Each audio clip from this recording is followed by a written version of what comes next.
sahabat, Assalamualaikum, semoga sehat selalu dan senantiasa berbahagia. Terima kasih sudah subscribe dan menyimak video-video LK21 Revive. Semoga Tuhan Yang Maha Esa selalu memberikan rezeki yang berkah dan berlimpah ruah untuk sahabat semua. Sebelum kita lanjut ke alur cerita filmnya, kita sapa-sapa dulu nih para penonton setia LK21 Revive. Yaitu terima kasih nih buat Cahaya Ilahi, Cosplay Animasi, Bucin Gaming dari Malaysia, Yusreng Channel dari Sawah Kidul, Argo Puro 105 FM dari Jember, Joker 86 dari Banjarmasin, Putri dari Kediri, dan buat teman-teman semua yang belum mimin sapa nanti di next video ya. Oke, kali ini LK21 Revive akan membawakan sebuah alur cerita film yang berjudul Patu Tala. Bagaimana keseruan filmnya? Nggak perlu banyak basa-basi lagi, ini dia alur ceritanya.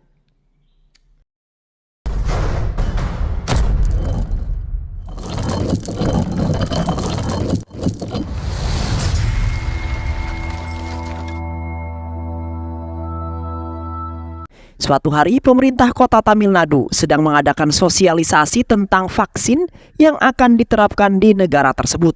Ketua Menteri alias CM, Chief Minister Arun Mozi dan wakilnya Nanjilar Gunasekaran memastikan kepada seluruh masyarakat di sana bahwa skema vaksin ini dilaksanakan untuk meningkatkan kesehatan mereka. Namun pada malam harinya, Nanjilar meminta Arun Mozi untuk membatalkan skema vaksin tersebut. Hal ini dikarenakan dia hanya mendapatkan keuntungan yang sangat sedikit, yaitu sekitar sebesar 50 crore saja dari total 500 crore yang diberikan oleh perusahaan vaksin. Namun, Arun Mozi tak bisa membatalkan skema vaksin tersebut karena sudah terlanjur diumumkan ke masyarakat. Untuk menyelesaikan permasalahan ini, Arun Mozi lalu pergi ke perusahaan vaksin bersama supir pribadinya saja, tanpa ada satupun seorang pengawal. Namun di tengah jalan, mobil Arun Mozi dikejar dan dipepet oleh beberapa mobil tak dikenal. Mobil itu lalu menabrak mobil Arun Mozi dari belakang. Mobil Arun Mozi terus didorong dan didesak untuk masuk ke dalam kontainer yang ada di depannya. Sejak kejadian malam itu, kini CM Arun Mozi tidak diketahui keberadaannya. Hilangnya Ketua Menteri Arun Mozi tentu saja membuat heboh semua kalangan, apalagi dia adalah seorang kepala pemerintahan. Wakil Direktur CBI yang bernama Diraj bahkan turun langsung untuk menangani kasus ini. Sementara itu istrinya Arun Mozi yang mendapat kabar itu hanya bisa sedih dan menunggu berharap suaminya baik-baik saja. Untuk mengisi kursi kosong Ketua Menteri, Partai Petahana selaku pemenang dan penguasa kota Tamil Nadu lalu menunjuk kader lain yang bernama Faziai Karunakaran sebagai Ketua Menteri yang baru. Secara logika, Nanjilar yang selaku wakil menterinya Arun Mozi seharusnya yang menjadi ketua. Namun berkat pengaruh gangster AGR yang berkuasa di kota tersebut, maka mau tidak mau Karanlah yang ditunjuk menjadi Ketua Menteri. Sedangkan Nanjilar tetap menjadi wakil Ketua Menteri. Sementara itu CBI di bawah pimpinan Diraj terus mencari keberadaan Arun Mozi. Mereka berhasil menemukan seorang muslim mencurigakan bernama Amir. Amir diduga kuat terlibat dalam kasus hilangnya Arun Mozi. Karena pada saat itu mobil tiba-tiba hilang dari pantauan CCTV jalan seperti mobil CM. Diraj bersama anak buahnya lalu melakukan pengejaran terhadap Amir yang diketahui sedang berada di sebuah kafe. Amir yang mengetahui hal tersebut langsung lari menyelamatkan diri. Namun tak lama kemudian petugas berhasil mengepung dirinya. Abil yang terpojok lalu memilih mati dengan menggigit lidahnya sendiri daripada harus ditangkap. Singkat cerita, kini 1 tahun sudah berlalu. Diraj yang masih belum menemukan Arun Mozi lalu dipanggil oleh atasannya dan dimarahi. Atasannya kesal karena Diraj masih belum bisa menyelesaikan kasus tersebut. Apalagi Arun Mozi berasal dari partai MMK, partai yang sama dengan Perdana Menteri India saat ini. Sebenarnya CBI telah melakukan berbagai cara, salah satunya yaitu menyusupkan agen mata-mata bernama Sakti yang lebih dikenal sebagai Guna ke dalam gangster Karim yang penguasa Vizak. Karim adalah sahabatnya Amir. Setelah beberapa waktu menyusup, Guna kini berhasil menjadi tangan kanannya Karim. Sebenarnya target utama CBI bukanlah gangsternya Karim, melainkan gengnya AGR yang menjadi penguasa bayangan kota Tamil Nadu. Namun karena gangster Karim juga merupakan bagian dari AGR, maka mereka pun memulainya dari sana. CBI meyakini bahwa hanya geng sebesar AGR lah yang bisa melakukan penculikan sebesar ini. Apalagi mereka berhasil merencanakannya dengan sangat matang dan dengan peralatan-peralatan yang sangat mendukung. Namun CBI belum berani mengintervensi mereka karena tidak memiliki bukti. Untuk bisa mencapai AGR, maka CBI melakukan sebuah operasi untuk menangkap Karim. Karim dan antek-anteknya diserang oleh anggota CBI, anteknya diserang oleh anggota CBI. Guna yang merupakan mata-mata CBI sukses mengelabui Karim dan berpura-pura menyelamatkannya dari kejaran CBI. Guna lalu menembak anggota CBI untuk lebih meyakinkan Karim. Keesokan harinya Karim yang selamat merasa berhutang budi kepada Guna. Dia yang mengira bahwa Guna pasti saat ini menjadi incaran CBI. Lalu diminta Karim untuk masuk ke dalam gengnya AGR. Semua itu dia lakukan untuk melindungi Guna, sang penyelamat dirinya. Guna, aku telah menceritakan tentangmu pada AGR. Bergabunglah ke sana dan mereka akan menyambutmu.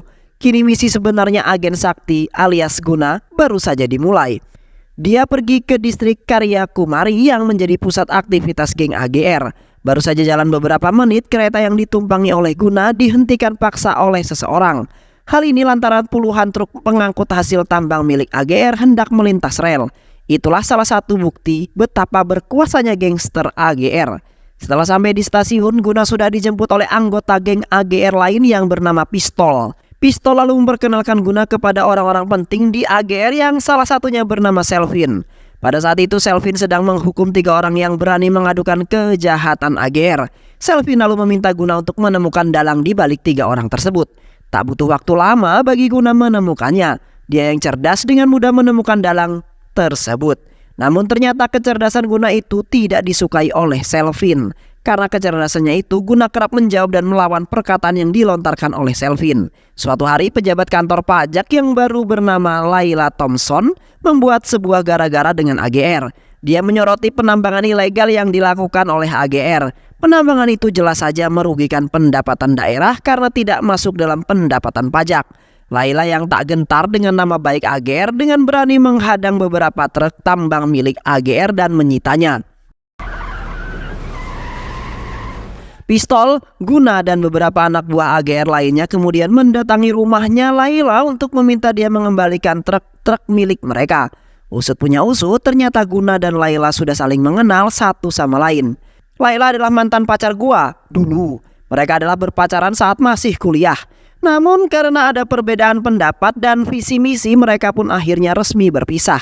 Tak berselang lama kini semua truk-truk tambang AGR disita oleh Laila sudah dibebaskan. Hal ini lantaran semua pejabat penting di sana tunduk di bawah kuasanya AGR. Laila yang hanya seorang pegawai pajak biasa pun hanya bisa ditertawakan. Laila, pergilah kamu dari sini. Tempat ini sangatlah keras, tidak cocok dengan karaktermu yang lembut, ujar Guna kepada Laila. Pistol lalu memperkenalkan Guna kepada 2 orang terpercaya AGR yaitu Singa dan Sabari. Suatu malam Guna mendengar omongan mereka tentang kiriman uang yang dikirim oleh Maharashtra melalui kereta. Selvin dan anak buahnya ditugaskan untuk mengambil uang tersebut di stasiun kereta api. Namun setelah menunggu beberapa menit dia diminta untuk segera pergi dari sana karena ada polisi yang mengintainya. Selvin benar-benar kesal karena di kereta itu ada uang yang sangat besar sejumlah 400 crore. Dia tak ingin uang itu jatuh ke tangan polisi, oleh karena itu Selvin dan anak buahnya berusaha mencegat kereta itu dari pos kereta api. Namun mereka terlambat sampai di sana karena keretanya sudah lewat terlebih dahulu.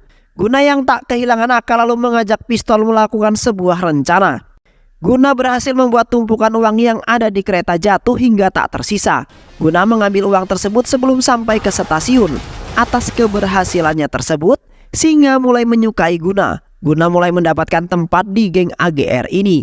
Dan hal itu tentu tidak disukai oleh Selvin karena dia mulai mendapatkan saingan saat ini. Untuk menghancurkan Guna, Selvin menuduh Guna sebagai informan polisi yang menyamar.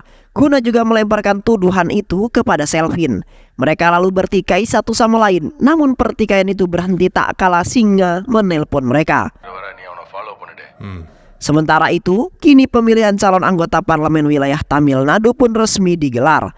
Ketua Menteri Fazal Kanukaran mengadakan sebuah rapat khusus untuk memilih calon anggota parlemen yang baru tanpa mengundang Nanjilar. Nanjilar yang mengetahui hal tersebut tentu saja marah. Dia mulai merasa muak dengan AGR yang terlalu ikut campur dalam urusan partai dan pemerintahan. Nanjilar yang mengancam akan melakukan perlawanan dalam perebutan kursi parlemen.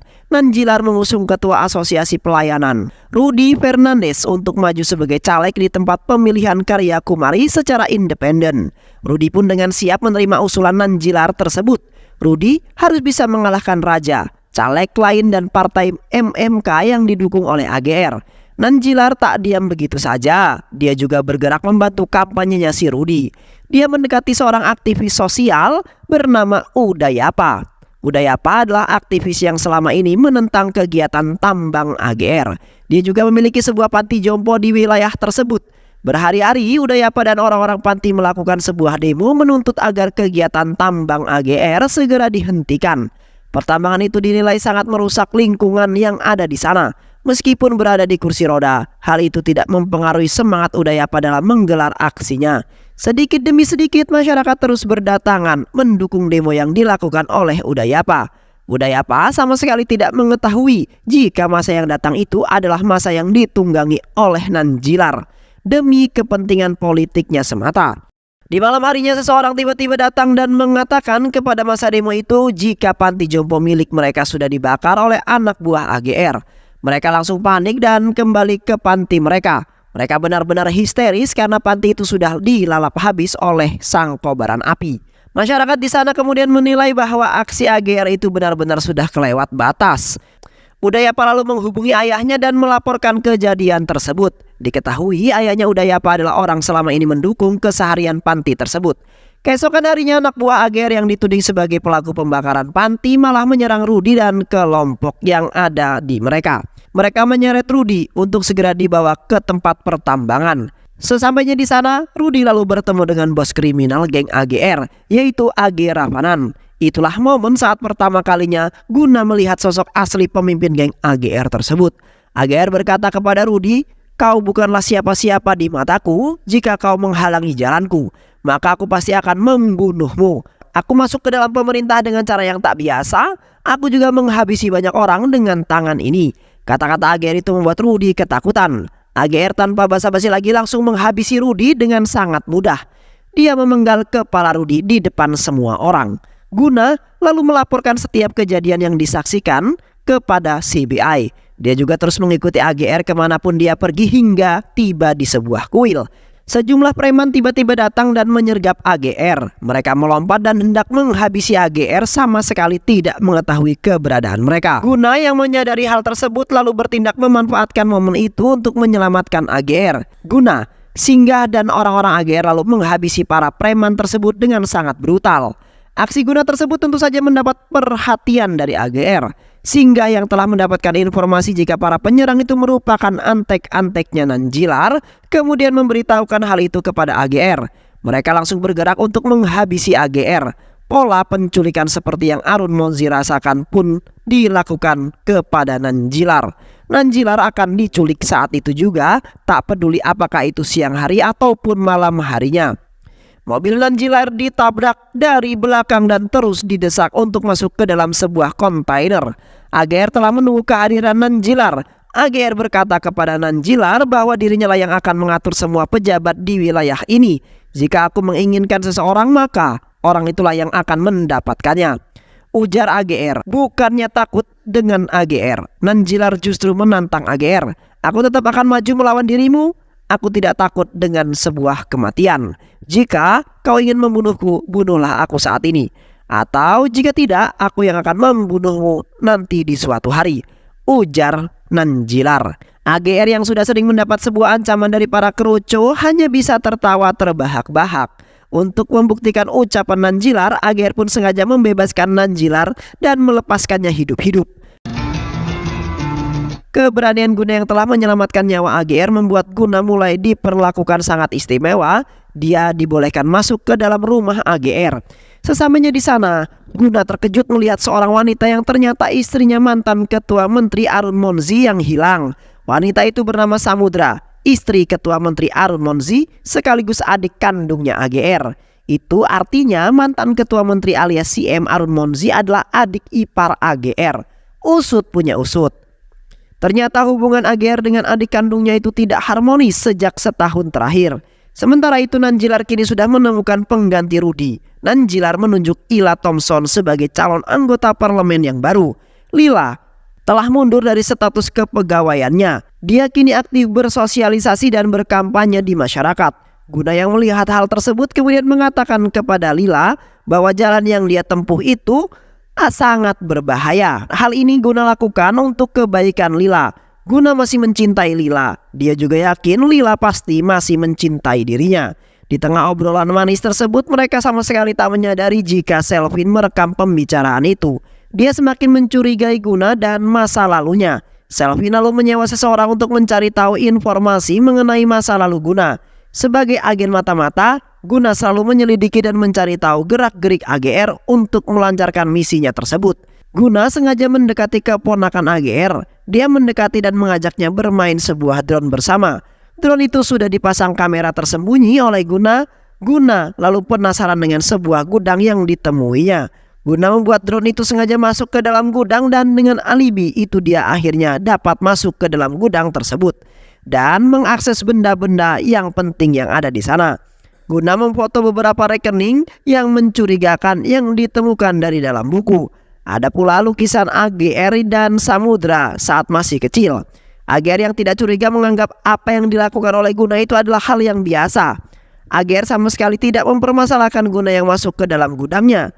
Di malam harinya, saat Guna sedang pergi bersama Singga Sabari dan yang lainnya, Selvin lalu menghubungi Singga dan menyampaikan kepada Singga bahwa dia telah menemukan seorang pengkhianat di sana. Guna yang mendengar hal itu mulai merasa panik.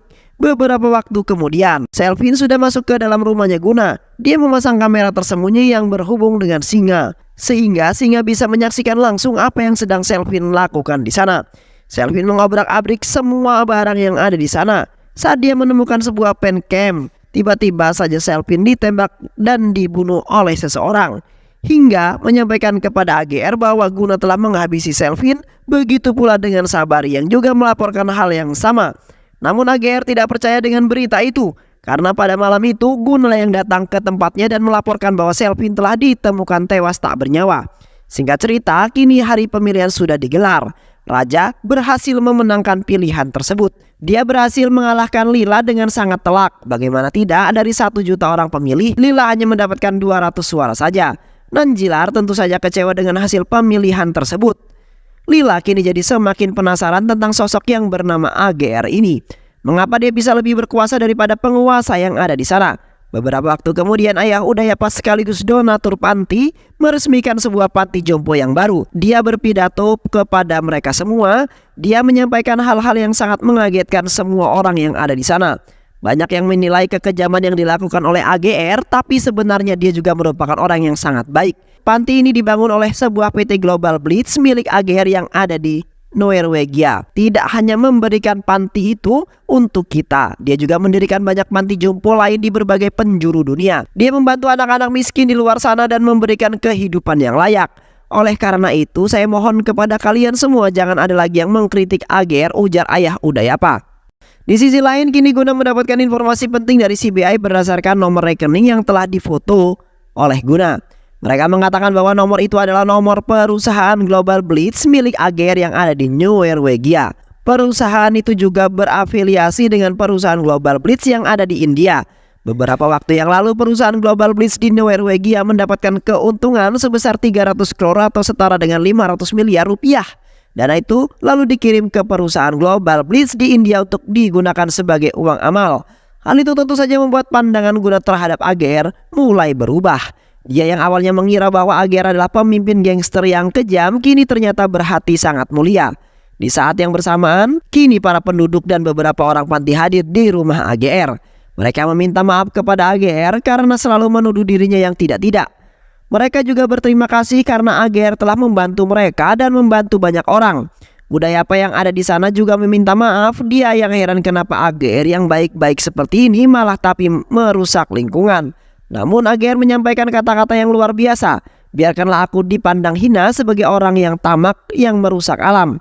Tapi itu semua jauh lebih baik daripada aku berhenti menambang. Jika bukan aku yang menambang, maka perusahaan-perusahaan yang ada di luar negeri akan menambangnya. Mereka hanya memakan keuntungan tambang untuk mereka sendiri. Mereka sama sekali tak peduli dengan masyarakat kita yang orang miskin, kelaparan dan masih banyak lagi, ujar AGR. AGR memang orang yang aneh dan tak dapat diprediksi. Saat itu juga tiba-tiba AGR pergi bersama Sabari ke suatu tempat. AGR mengatakan bahwa dia tahu siapa pengkhianat yang sebenarnya. Pengkhianat itu juga telah bekerja sama dengan Rudy dan membakar panti demi merusak nama baikku. Pengkhianat itulah yang membunuh Selvin, bukannya Guna. Dan pengkhianat itu juga saat ini berada bersamaku. Dan pengkhianat itu adalah kamu, Sabari. Dar, Sabari langsung keringat dingin mendengar hal tersebut. Dia sama sekali tidak menyangka jika AGR telah mengetahui semuanya. AGR yang tidak bisa memanfaatkan Sabari lalu menghabisinya dengan sebuah bom. Mobil pun meledak dan menewaskan Sabari yang ada di dalamnya. Di sisi lain, pistol lalu memberikan pencam yang ditemukan Selvin kepada Guna. Pistol itu lalu menceritakan bahwa dia telah mengetahui bahwa Guna adalah agen mata-mata yang dikirim oleh CBI. Guna yang heran lantas bertanya kepada pistol, kenapa pistol itu tidak melaporkan hal ini kepada AGR. Pistol lalu menjawab pertanyaan itu, karena aku juga adalah mata-mata yang sama seperti dirimu. Kepolisian mengirimku untuk mencari tahu keberadaan CM Arun Monzi. Dan kita berada di pihak yang sama, ujar pistol. Tak lama kemudian, Singgah menghubungi Guna dan memintanya untuk segera menghabisi pistol atas perintah AGR. Majelep, Guna tentu saja menolak keputusan itu dari dalam lubuk hatinya. Tapi pistol yang mendengar hal itu meyakinkan Guna untuk membunuh dirinya. Guna, aku sudah ketahuan ini semua untuk misi dan untuk mengamankan posisimu. Bunuhlah aku, ujar pistol. Sementara itu, Partai MMK resmi mengeluarkan Nanjilar dari partainya, yang otomatis membuat dia tidak menjadi wakil menteri lagi. Tentu saja semua ini dilaksanakan atas perintah AGR. Nanjilar jadi semakin membenci AGR. Di hari ulang tahun AGR, banyak masyarakat yang berkumpul untuk menemui Guna.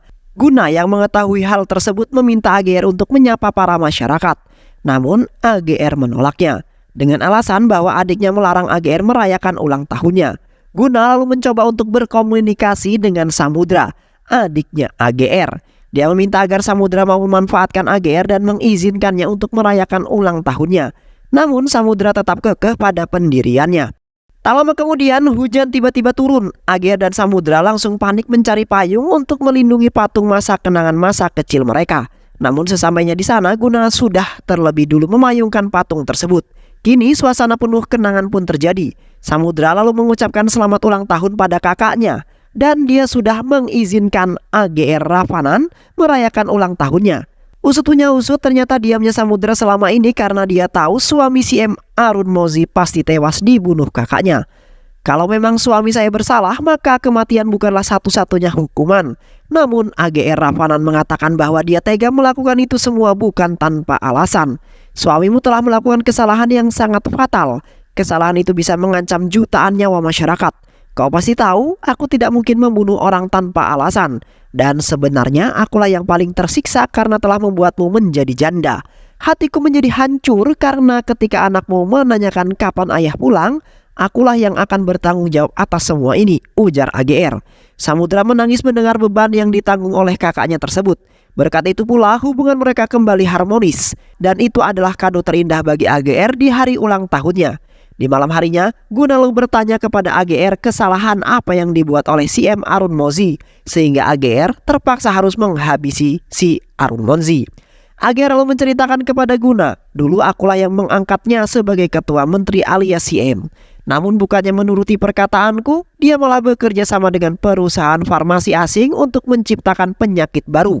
Dia mendapatkan keuntungan yang sangat besar atas proyek tersebut. Aku sudah memperingatinya untuk membatalkan skema vaksin, karena itu bisa mengancam jutaan nyawa masyarakat. Tapi karena dia terus kekeh dengan pendiriannya, aku lalu menculiknya dan menghabisinya, ujar AGR. Amir yang tewas bunuh diri karena hendak ditangkap CBI merupakan sopir yang menabrak mobil Arun Monzi ke dalam kontainer. Dia juga yang menghabisi sopir pribadinya Arun Monzi saat hendak menelpon polisi. Peristiwa itu didengar oleh Samudra yang teleponnya masih terhubung dengan Arun Monzi. AGR Ravanan terus menceritakan semua kronologi itu. Dia tak menyadari jika Guna merekam percakapannya dengan kamera menyerupai kancing miliknya. Namun ketika Guna hendak pergi, AGR justru mengatakan kata-kata yang mengejutkan. Sakti, apakah semua cerita itu sudah cukup? Guna tentu terkejut mendengarnya. Usut punya usut, ternyata AGR Ravanan sudah mengetahui identitas Sakti sebagai seorang mata-mata CBI. Guna hanya bisa diam, tak percaya. Namun tak lama kemudian Guna terbang, menyelamatkan AGR dari hantaman peluru yang mengincarnya. Guna tertembak dan terluka parah. Ternyata tembakan itu dilakukan oleh Nanjilar dan anak buahnya. Nanjilar yang kesal akan menghabisi AGR. Malam ini juga pertempuran sengit pun terjadi antara pihak Nanjilar dengan pihak AGR Rapanan. AGR Rapanan bersama anak buahnya berhasil memberikan sebuah perlawanan. AGR ternyata tidak hanya jago dalam berbisnis, tapi dia juga jago dalam berperang.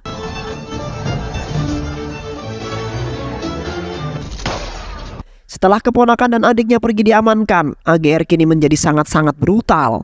Dia yang pada awalnya diserang kini malah menyerang balik. Dia membabat semua anak buah Nanjilar tanpa ampun, termasuk juga Nanjilar. AGR berhasil menggorok leher si Nanjilar dan Nanjilar pun tewas seketika.